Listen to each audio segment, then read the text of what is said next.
Coming up on today's episode, the Paralympic just dropped some new medal designs for Milano Coritna 2026. Are they golden or fool's gold? Nathan and I will share our thoughts on that. Plus, Tyler McGregor is here to talk about how he's getting himself and the para ice hockey team ready for the games. Let's get started. Welcome to Parasport Nation with Alex Smyth and Nathan Clement.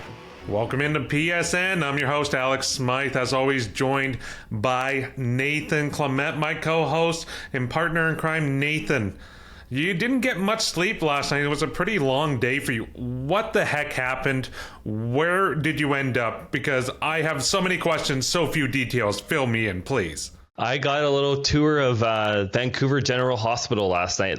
Luckily, I'm in good health, good standing. I just had some issues develop with my disability and with dystonia in my right leg. And just for medical clarity, myself as well as the doctors with Canada's cycling team, Cycling Canada, thought it'd be best for me to go to the hospital.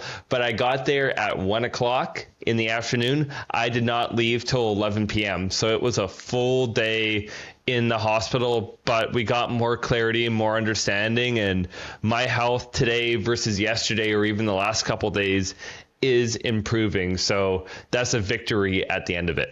That is the most important thing. You're healthy. You're here today, able to talk about it in a somewhat positive mood, despite the fact you had to wait 10 hours start to finish. But positive news on the end. Glad you're here. Hopefully it doesn't happen again because, I wouldn't want to sit in 10 hours back-to-back times, but that's unfortunately the nature of how things go sometimes. Yeah, exactly. It was definitely a long time in there, and you definitely learn a lot about a lot of people when you're in a space like that, but you just see a lot of resilience. You see a lot of people coming together, especially in where I was, and you see a lot of families sticking together, and that strength is actually like really beautiful to see. So it's difficult, it can be challenging, but there's also some like really uplifting human strength moments that you do see in places like that. And speaking of strength and coming together, I think that's a good enough segue to our first conversation of the day, all around the Paralympic medals, because Milano Coritna 2026 just dropped their images or designs for the medals for both the Olympics and Paralympic Games.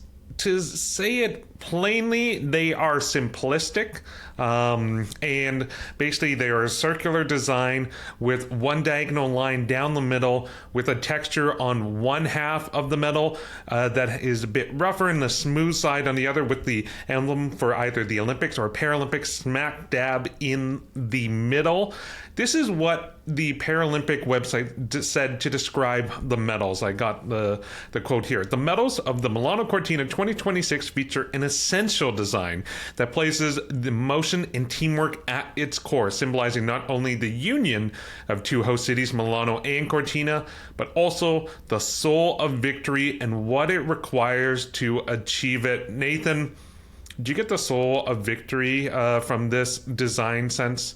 It's deep, it's impactful, but it's one of those like real simplistic designs that at first I don't want to say bland, but it kind of comes off as a little just too easy and not really like with that creative design where, especially with medals in the past, whether it's Tokyo, whether it's Rio de Janeiro, or even most recently in Paris, just the beauty, the thought and the artistry that comes to it. But this could be a medal that sneaks up in years when we look back at different games, when we look at the history of the Olympics and Paralympics.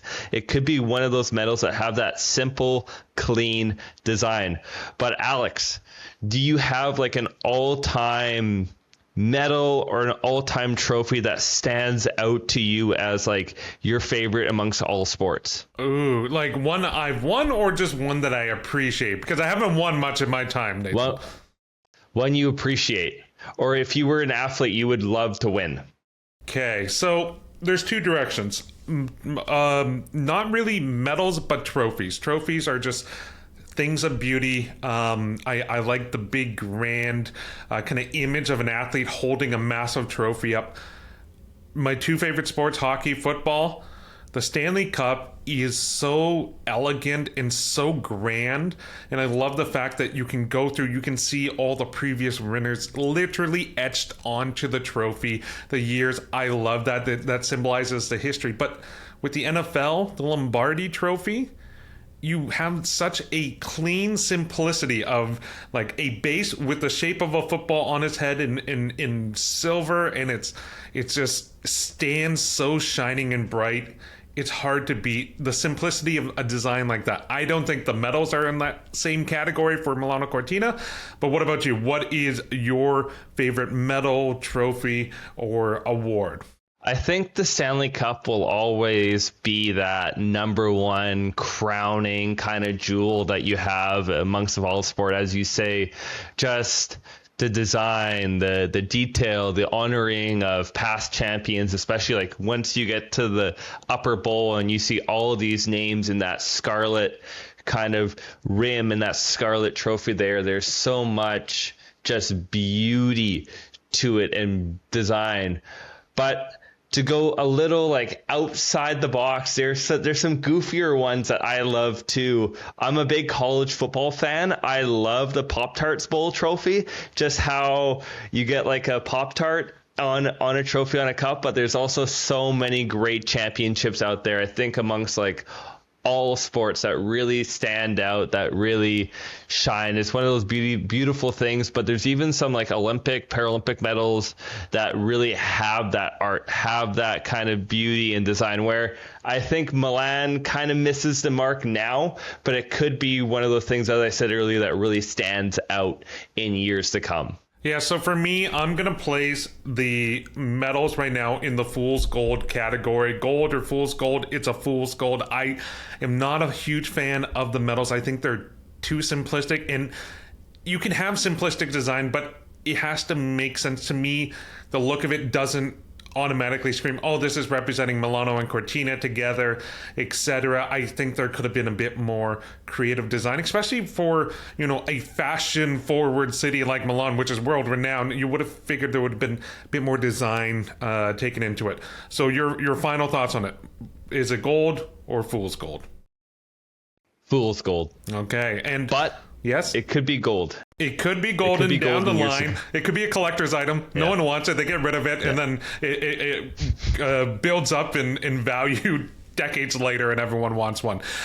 If you could design any medal, if you had to design your own Paralympic medal, what would you put on the design? You have to go with the Agitos first off, but it really comes down to the location.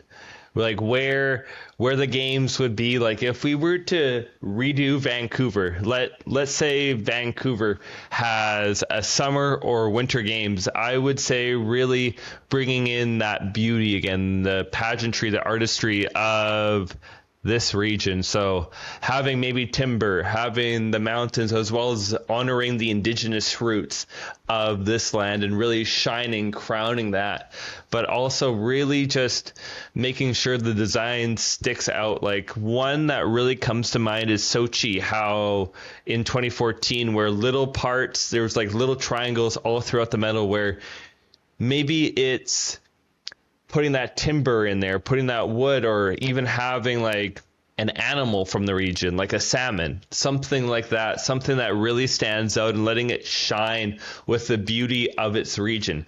But now you're a Hamilton guy, so if Hamilton, or I would say that Southern Ontario corridor, had a games, whether it's Toronto or somewhere, what would be the marquee landmark or the marquee thing that should go on the medal? Well, if it's Hamilton, I see your timber and I raise you steel, sir. Steel is stronger than timber.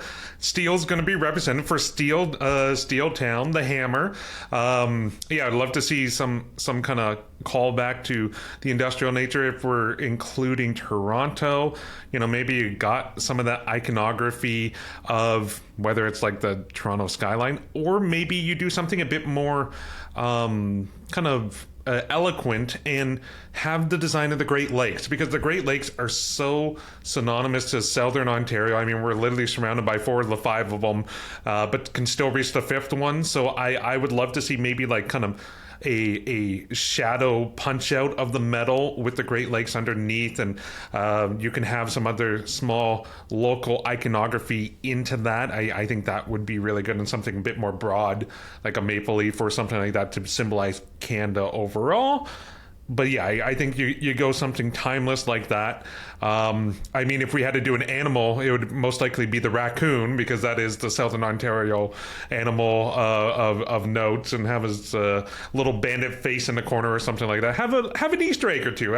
Medals should be fun. Like, they're fun to win. They're great to show off. But I want an Easter egg or two in my medal, something that you really have to look for and you have to dig into. So I want a little hidden raccoon somewhere in there digging for some garbage. So that's my medal design.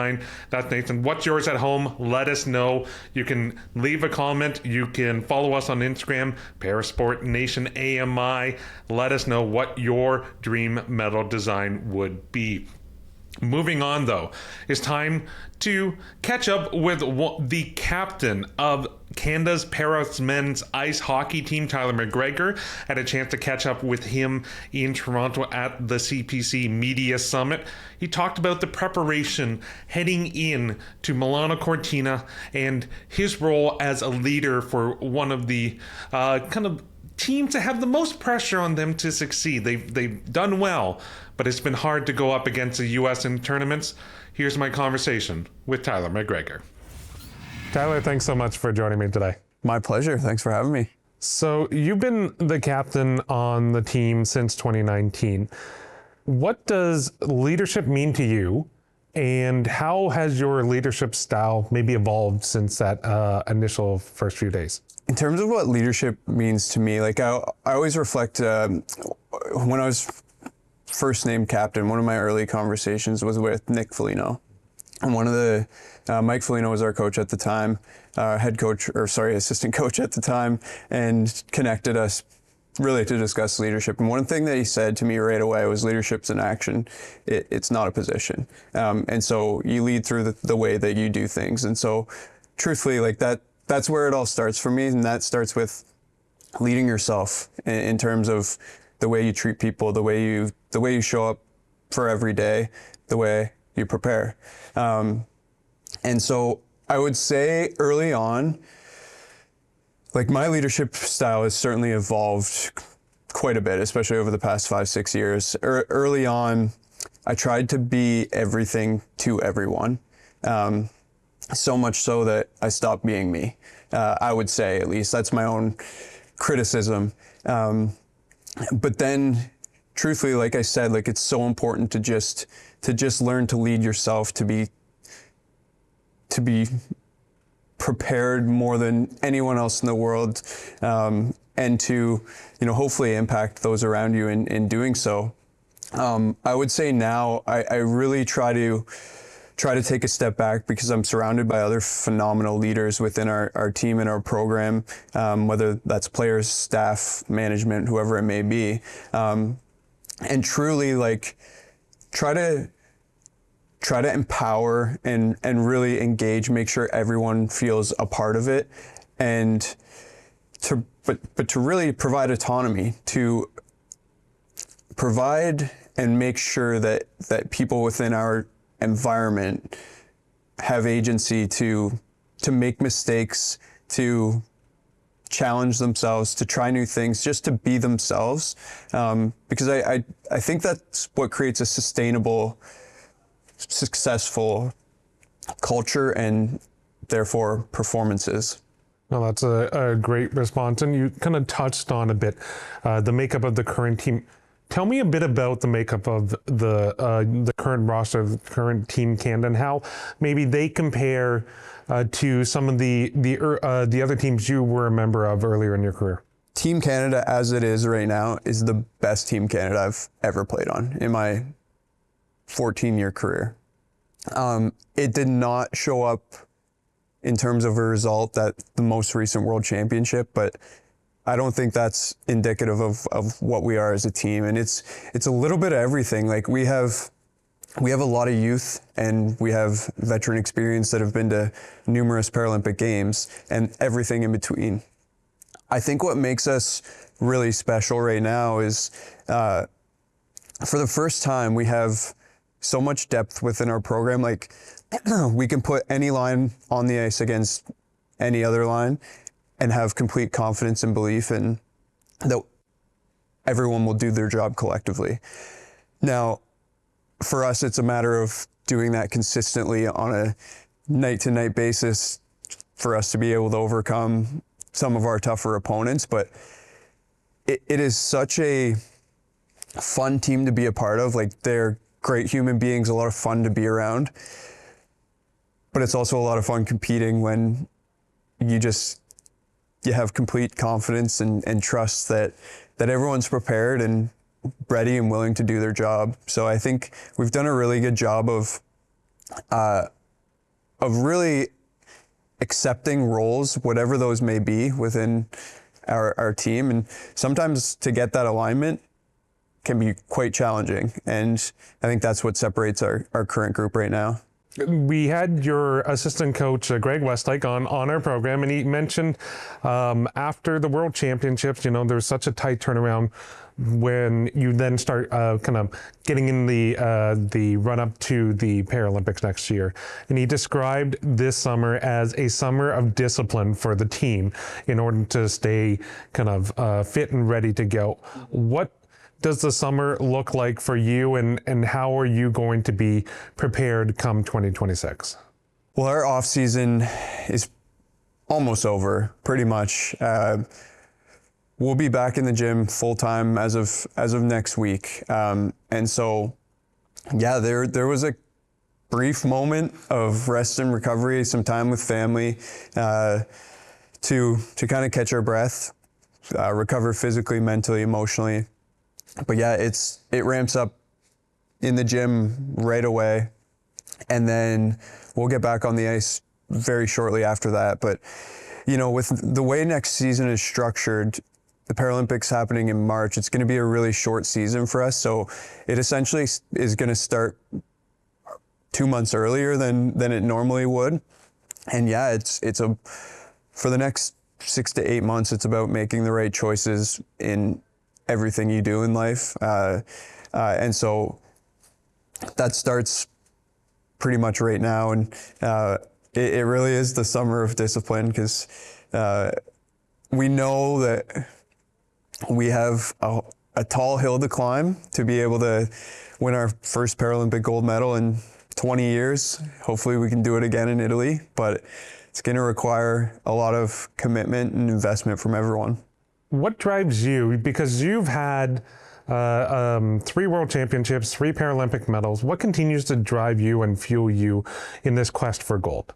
I think the opportunity to drive impact in whatever way that may be, whether that is directly on an individual and their life, like being able to have an impact on that, whether that is to impact some young kid somewhere in Canada to get in a sled or to try Paralympic sport or sport in general. I think the best way I can do that is to be the best version of myself, both as a human being and as a person. And the way that I'm most passionate about is through hockey.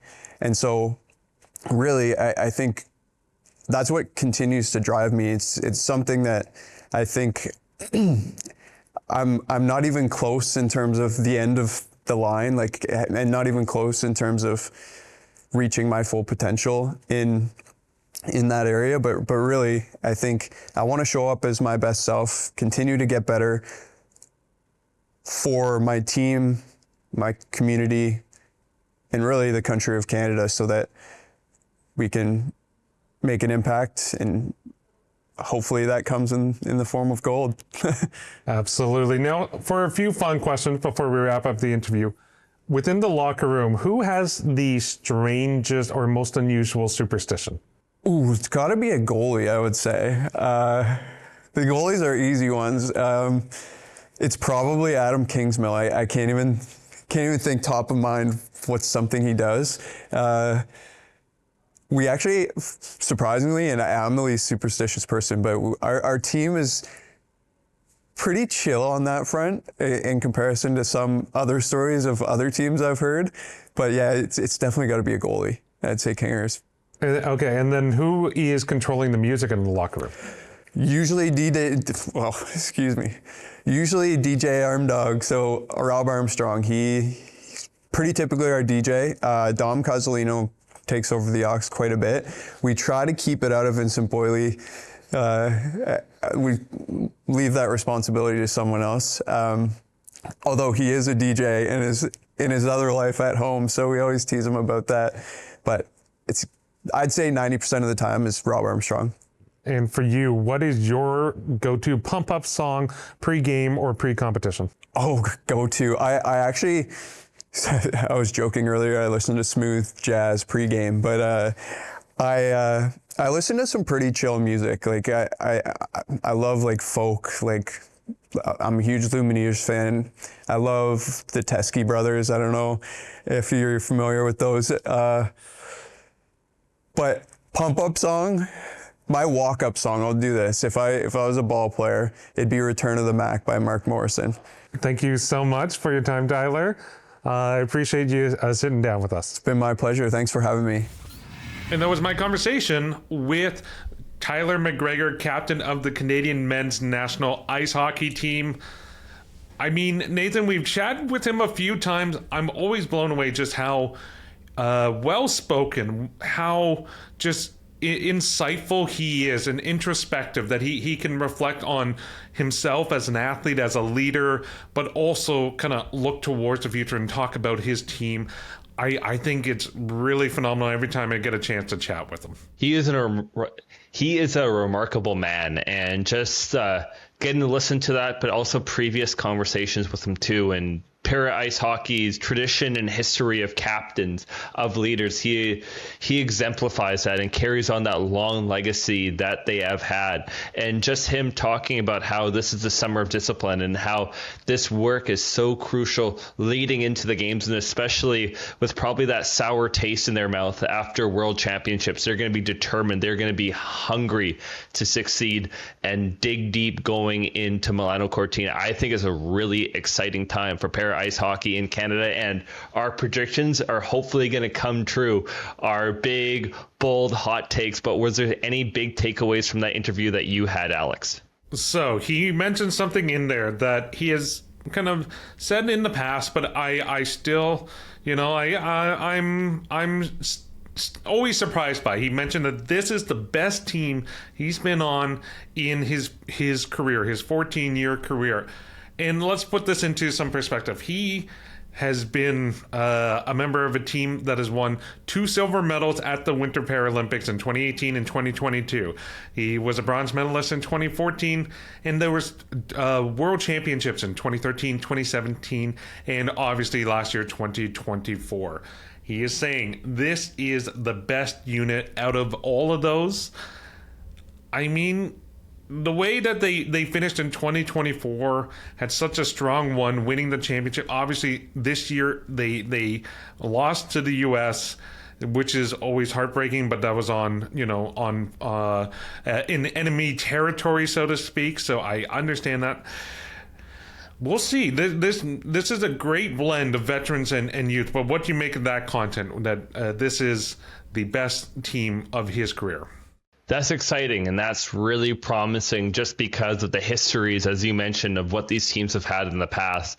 But just also the camaraderie is a big thing, and that was one thing that you really noticed in the interviews, but just like the interaction of all the athletes is how tight that collective is.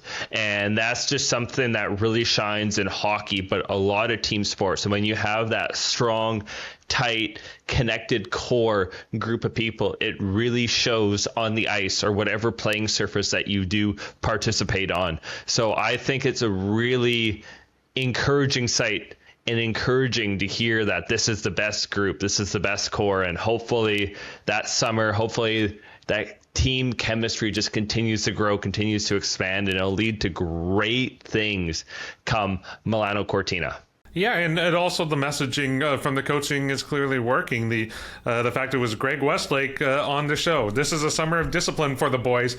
And, when I talked to him, it's like, yeah, you know what? It is a summer of discipline. It's like, okay, they've all bought in. And I think that's part of what you get with that veteran group. Yeah, we're no longer satisfied with the silver medals. We're no longer satisfied playing runner-up to the U.S.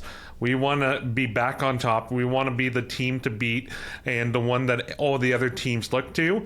And everyone is locked in. 2026, that is the focus. So I'm excited as well to see what happens there. But speaking of which, I'm also excited for this next segment because I have no idea what the heck is going on, Nathan. I put you to the test last week with some blind power rankings of summer parasports. I'm handing the keys to the car over to you. You got me in the hot seat this time. Vroom, vroom. I hope you're ready to be in the hot seat and I hope you're ready to go. And remember, whatever you put as number one in your blind rankings is going to be the sport we're going to get you into. And your goal and target is to be competing for Canada at 2030 at whatever sport this is. So I hope you're ready. Yeah, see, I don't think that was in my contract or in the prior agreements, so I'm going to have to talk to a lawyer about that. But sure, I'll play along. Let's do it. Let's do it. What's the first option for me? All right, starting off hot, para ice hockey. Ooh, okay. Fresh off the conversation, para ice hockey. It's a great benchmark winter sport. I'm putting it at number 3. It's right in the middle. I feel like you're going to have maybe my favorite sport. There may be a surprise winter sport up there, so I don't want to put it too high just to give some breathing space, but I never shy away from watching para ice hockey.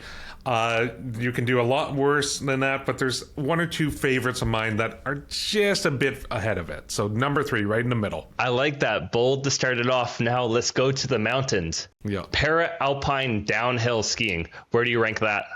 See, this one's tough. Like, I find the sport wild. I think not so much in actually watching in the viewing of it, but it's just the concept of it and just constantly just imagining if it was myself, especially with some of the VI categories, like we had Callie Erickson at the summit, and just to be in that position is terrifying to me. So based on that, I'm always a bit nervous watching it because it's just so fast, so quick. I'm putting in number 4. Number 4.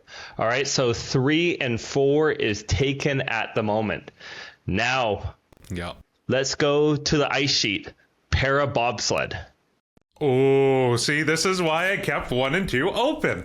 I love it. Bobsled is just such an exciting sport because there's not, like, it's funny, right? You have control and you can control the speed and the angle, but it's mainly gravity is the driving force. Everyone's going down that chute.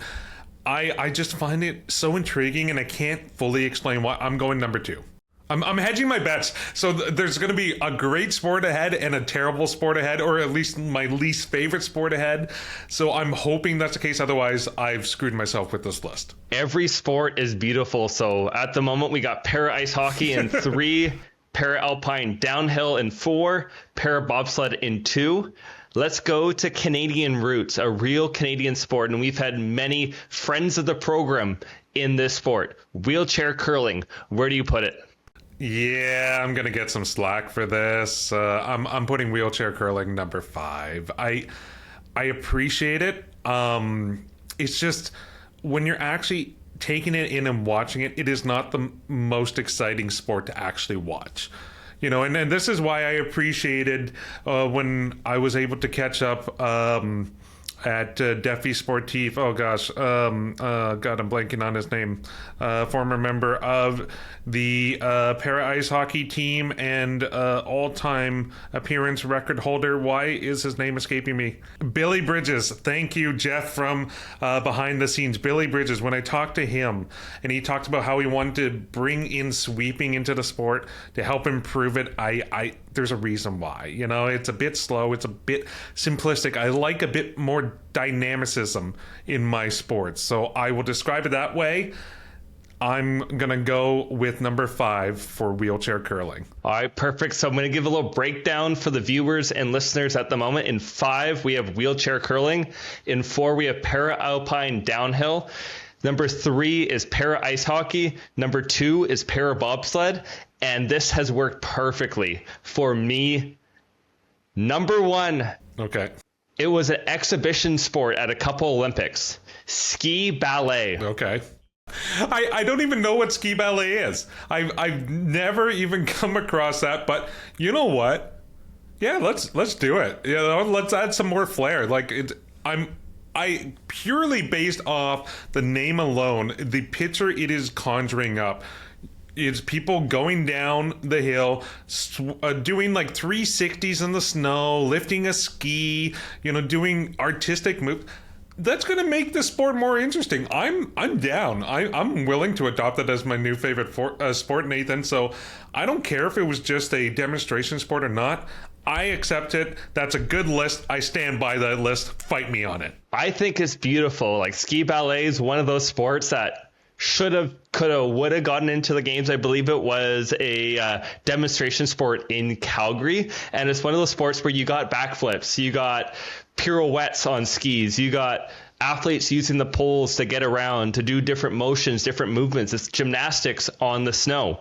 So I think when that gets game status in 2030, hopefully, I can't wait to see Alex Smyth donning the maple leaf there in the French Alps. Yeah, so this is going to be the new purpose of the show. We're getting ski ballet back into the Paralympics 2030. Here we go. PSN for ski ballet. You heard it here first, folks. That's all the time we have on today's episode of Parasport Nation. Thanks for watching and listening. We'll catch you next time. Thanks for tuning in to Parasport Nation. Like and subscribe to the channel to follow us now.